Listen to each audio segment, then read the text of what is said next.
Hey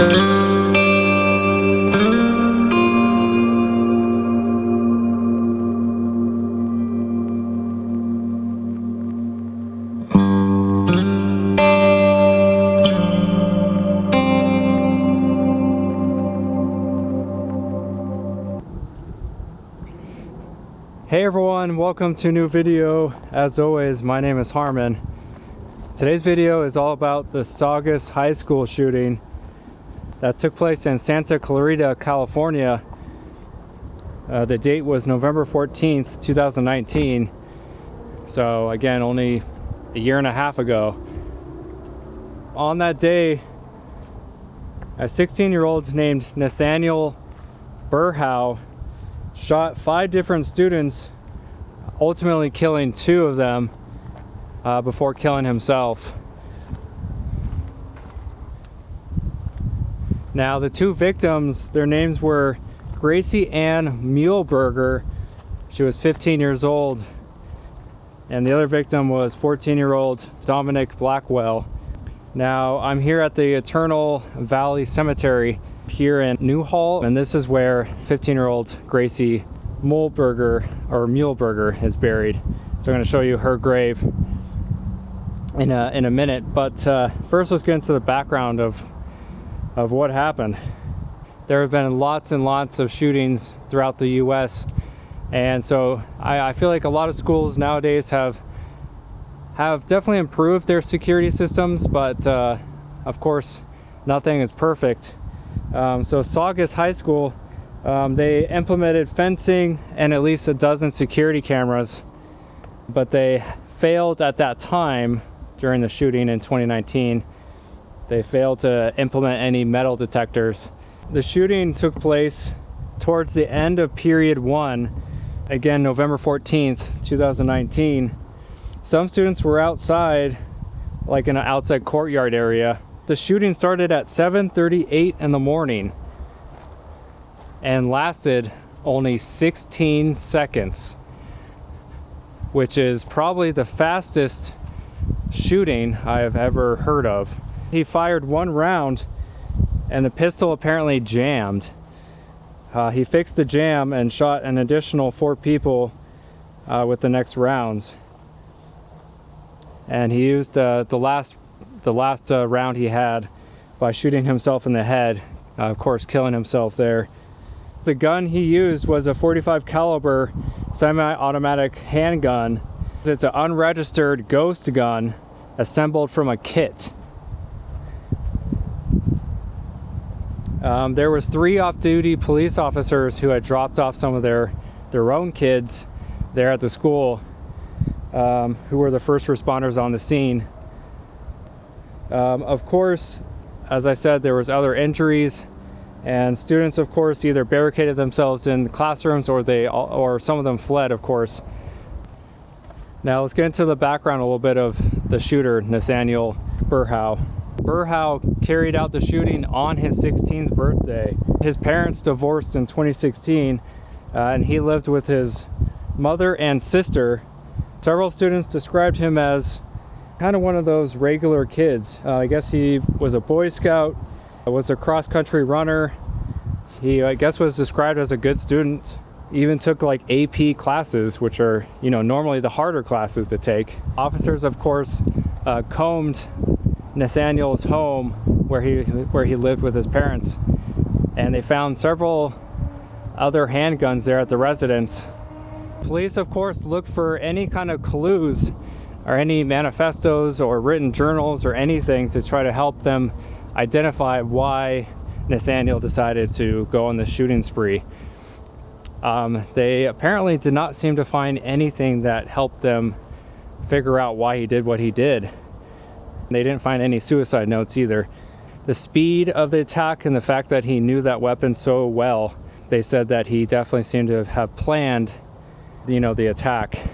The grave of Gracie Ann Muehlberger is here. The interesting thing is her headstone, I guess, is still being worked on. I talked to some of the grounds crew people here, and they stated that her headstone is absolutely massive, and it's gonna look kind of like this picture that they have kind of in place for her headstone. So kind of imagine this picture but blown up into, like, you know, maybe like 6 foot tall marble of her with the angel wings. So anyway, this is kind of the picture of her. Doesn't have her name on this kind of temporary headstone, but this is 15-year-old Gracie Muehlberger, one of the victims.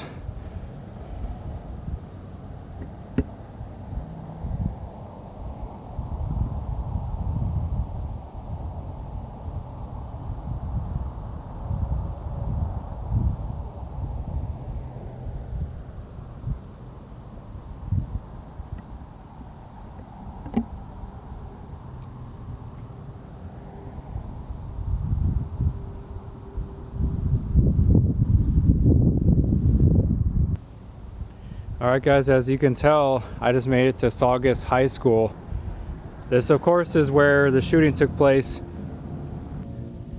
and it sounds like they're practicing some sort of band type thing, because I hear some instruments playing. But anyway, so the shooting took place outside in like a courtyard area, and I believe that's coming up here. I'll show you, I'll try to show you anyway, through the fence. But yeah, there's some sort of band thing going on.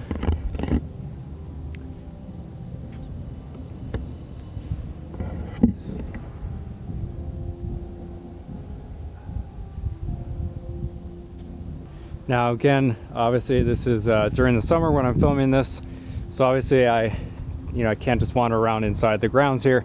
So again, I'm just doing my best to show you, what I can do. I'm wondering if these are the two victims. There was two pictures, on here. One is this girl. This looks kind of like Gracie Muehlberger, one of the victims, but I'm not entirely sure. But it does say #Saugus_strong. So, and here's potentially the other victim. I'm thinking these are the victims. I don't know why else they would put #Saugus_strong and then just only these two pictures. But I'm guessing those are the victims. So anyway, coming up here on the right hand side is again kind of an open area, and I'm just guessing from what I've learned, I think this is where the shooting took place. I mean, there might be multiple courtyards back here, but again, I can't obviously go in, but I can kind of show you through the fence.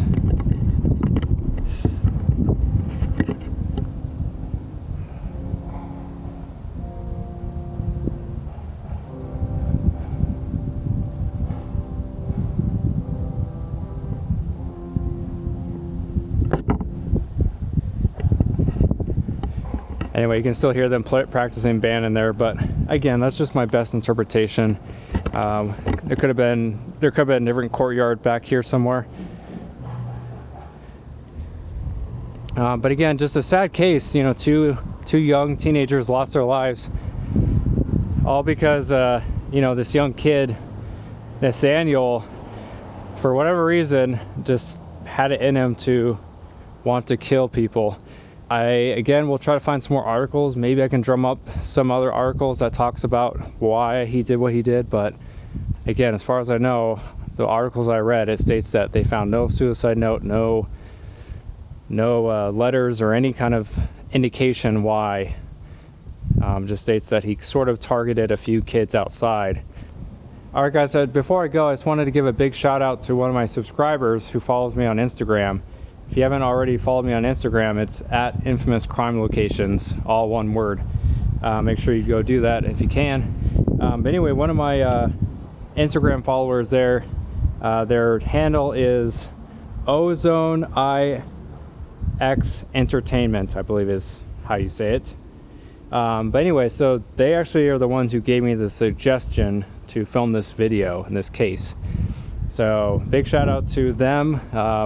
Again, if you want a particular shout out, send me a particular case, and if I'm able to do it, I will give you a shout out, just like I gave him a shout out. So anyway, thank you for watching, guys. I'll see you in the next one.